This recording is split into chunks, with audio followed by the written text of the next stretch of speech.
That Keith. Welcome back to the race with Need for Speed.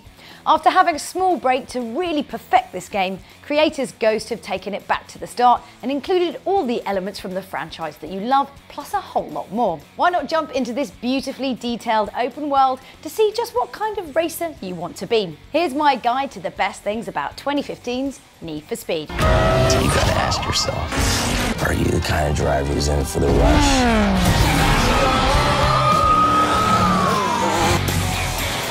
Now, you might think it's a weird thing, to pick the city as one of the first things to love about a racing game, but, really having a cool, sexy-looking city to see as a blur as you race around a track is like one of my favourite things about racing games. This is Ventura Bay, the fictional city you'll be distracted by whilst driving one of the 51 cars on offer. I mean, it's so good-looking, it becomes difficult to focus on the race sometimes. It's split into 6 different areas. You got Burnwood. So this is downtown, home of your garage and full of commercial buildings and tight streets. Crescent Mountains, which is high above Burnwood, full of sweeping roads, perfect for cruising around and taking in the views. Then you've got Royal Park, which is the main residential area with a kind of mix of tall buildings and malls. Southport, which is the grittier side of town, industrial, little bit sketchy, so if you fancy taking on the multitude of cops, there's no better place. El Rey, which is mountainous and some big freeways, and if you're a speed junkie, this is definitely the place to go. Then you've got Franklin Terrace, which is kind of the tech hub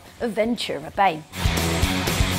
Now, friends can be great, but also annoying at times. Need for Speed has some killer drop-in, drop-out multiplayer to get your mates involved, which, is great, and there's loads of team-based objectives to try out. As you know, all gaming is much better with real friends. Always way more fun. And as Autolog is back to tell you just how well you're doing compared to everybody else, it's a bit of a double-edged sword in that you keep racing and it's fun, but also you just have to keep racing until you beat Keith from geography class, because frankly you know that you're better than him.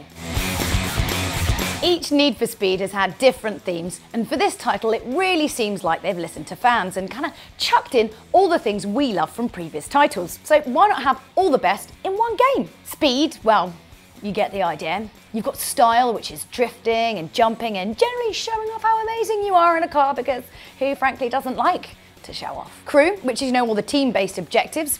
And you've got Outlaw as well, for those who like to, annoy the police a little bit. And you've got Build, which is all about your customization. Speaking of customization, Need for Speed has gone pretty mental, and not just pimp your ride style decals, you can go obsessively deep into the insides of your car, perfecting it to suit your tastes or even to the specific race itself. But if you are a little bit more superficial, like some people, you can obsess over just its looks with the brand new wrap editor. You can make the car as unique as you are. This level of customization is good and bad. I mean, it's great in the fact that you look amazing and everyone is like super jealous of your incredible looking car, but bad in the fact you might spend a whole morning not racing as you're procrastinating about where to put some shiny flames over the back of your car. Yep, Need for Speed is looking pretty good both inside and out, like all good cars should be. Don't forget to click like and subscribe, and of course let me know some of your favourite Need for Speed designs in the comments section below. We'll see you soon.